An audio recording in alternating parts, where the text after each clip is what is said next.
This is going to be a very exciting event, at least for me, and I hope for all you, because I'm kind of going to unveil some of the things that I don't talk about often. We're going to talk about 4 advanced Roth IRA conversion strategies. Usually, I maybe talk about 1 or maybe talk about 2, but we have saved so many hundreds of thousands of dollars with actually any one of these strategies that it's really exciting for me to include those into today's program. Originally, when we advertised the program, we didn't even include that. I just thought I want to give people the absolute most value I possibly could, and including some of these advanced Roth conversion strategies, I think that is a great way to do it. Now, we are going to talk about some of the basics and some of the really important foundation tax protocols, if you will, that are going to be a prelude to Roth conversions in general, my thinking on how to measure Roth conversions and how to measure wealth when you have significant retirement plans, et cetera. But I think you're going to really enjoy both, let's say, some of the things that we have talked about before. So for some of you, there will be some repetition, but there will also be some great new stuff that, again, any one of these strategies can potentially mean tens or even hundreds of thousands of dollars down the road for you and or your spouse or your children. So one of the things that is a really good thing to understand is that we like to talk about things that you can control rather than things that you can't control. And one of the things that you can't, so for example, we can't control the market, we can't control inflation, and to try to guess the market, to try to guess inflation is beyond, let's say, anything I would say that we could do. But what I think that we can say is one of the things that we can control and that might make the biggest difference for you and or your family is a series of Roth IRA conversions.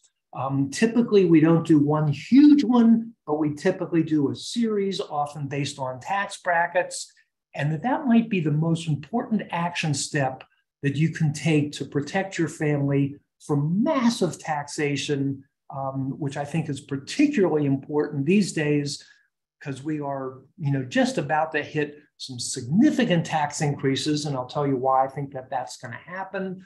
And we're also now under the Secure Act, which is just going to be this massive tax acceleration, and we will talk about that. So if you have an IRA, 401k, 403b, SEP, KEO, et cetera, and particularly if that money is the majority of your wealth, that money has not yet been subject to income taxes. Now, maybe you've converted to a Roth, which you have paid the taxes on. Maybe you have some money in retirement plans that you have already paid taxes on. We're going to talk about 2 special techniques to convert those into a Roth IRA for free. That's a little hint of what is coming. But for the most part, the big money in your retirement plans has not yet been subject to tax. And unless you're planning to leave that money to charity, it will be taxed. And so taxes really are inevitable. And, it's hard to predict Congress and what's going to happen politically and what's going to happen to tax rates. But here is something that we know. In the Tax Cut and Jobs Act of 2017, there was a significant tax reduction, but it was only a temporary reduction. And the rates are scheduled to go back up to where they were before, plus inflation, in the year 2026, which means if we don't have any meaningful tax legislation, we're going to have significantly higher tax rates starting 2026. And that's very important to keep in mind for our planning purposes. In addition, we not only have those tax rates coming up, but we have this miserable Secure Act, which I've been railing against even before it became law. I had a Facebook page, Save Our Stretch, because I just couldn't stand it. Because what the IRS is going to do is they're going to, subject to exception, to force our heirs to pay income taxes on our big IRAs, retirement plans, 401ks, 403bs, et cetera, within 10 years of our death, which is much different than the old law, which is going to create again, a wave of massive taxation for your heirs unless you do something about it. So we have higher taxes coming up. This is going to be for you, not just your heirs, with this miserable tax law after you're gone. So basically, if you do nothing, you're kind of like a sitting duck just saying, tax me, tax me. Fortunately, there are things that you can do that can save your family tens, hundreds of thousands of dollars, sometimes more than $1 million. And I'm not talking about investing in some whiz-bang stock or trying to time the market or time inflation or anything else. I'm talking about sound, peer-reviewed, mathematically proven techniques to reduce taxes for you and your family. But if you don't do any of these things, I think, frankly, don't take this the wrong way, you're just going to get clobbered. So today we're going to talk about, obviously, Roth IRA conversions, and we're going to talk about some of the basic concepts that I think are critical to understand when you talk about either IRAs or Roth IRAs. We're going to talk about Roth 401k conversions. Those are for people who are still working or people who have money still in their retirement plan. Again, whether it's a 401k, 403b, 457, et cetera. And then we're going to talk about some of my favorite things, which are some of the advanced Roth IRA conversion techniques. Let's call it our secret sauce that hardly anybody talks about, and even fewer practitioners do. We love to do it because if you could save somebody, $100,000, $500,000, and it doesn't cost them 1 cent in taxes, and I'm not exaggerating, and you'll see the math and you'll see how this works. It is a huge value add, and frankly, that's something that just warms my heart, which is to have significant tax reduction for a family, significant additional wealth, financial security for you and your kids, and it doesn't cost you anything. Obviously, with a traditional Roth conversion, it will cost you the taxes on the conversion, but some of these advanced techniques literally don't cost anything. And I don't understand why people aren't using them routinely. In our office, we do. We're also going to cover Roth and inflation. I have never seen this anywhere. The thing that I'm going to talk about, I think is really important because we're obviously in inflationary times. Who knows how long they're going to last? But if you think that inflation is going to continue, and the question is, well, gee, I was thinking of doing a Roth conversion. What is the impact of inflation? Should I be faster to do it? Should I be slower? Is it the same? Or is it going to be what Jim usually answers? It depends. Well, we'll see. We're going to talk about Roth IRA conversions before year end. And one of the ideas is, well, since we typically recommend a series of Roth conversions, one of the things that you should consider is, does it make sense to either start, or if you have already started, to continue your series of Roth IRA conversions before year end? Then we're going to talk about another advanced technique that I really like, and this is going to be for people who are very interested in providing for their family. If for those of you who have heard me or seen me in person, one of the things that I like to do is to encourage people to spend some of their money, because having done this for over 35 years, I see so many people that have accumulated so much wealth, and they've been in this deferred gratification mode basically their whole lives. and I beg them to take their family on a vacation, to, rent a place somewhere warm in the winter, to get a concierge medicine doctor, whatever it is. And frankly, I've been a little successful on the family vacation, but where I've been more successful, frankly, is getting people to be smart about their planning, even if it isn't, quote, spending or blowing money. And one of these techniques is going from the taxable world to the tax-free world. And in some ways, that's even more powerful than Roth IRA conversions themselves. Of course, we have to talk about the Secure Act because now we have a different environment. Before, we'll get into that.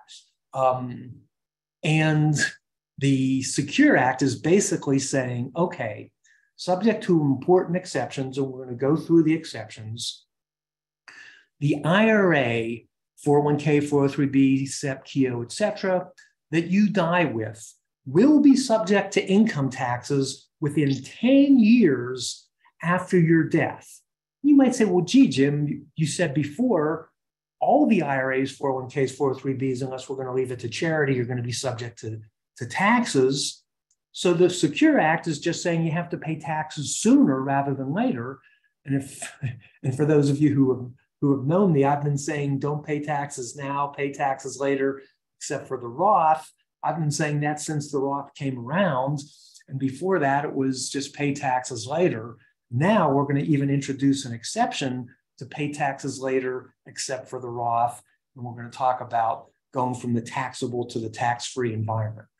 But back to the timing of paying the taxes. You might think, oh, gee, does it really make that big a difference? Because we're going to have to pay taxes on it anyway.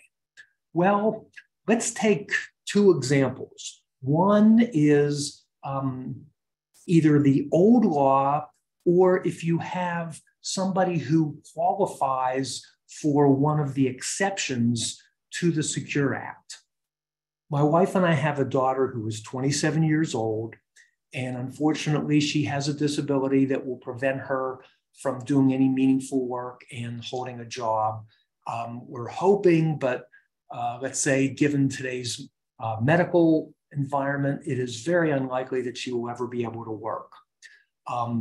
So that does, and she has qualified for SSDI, and the IRS is now recognizing the Social Security's Administration determination of disability. So she does qualify for an exception.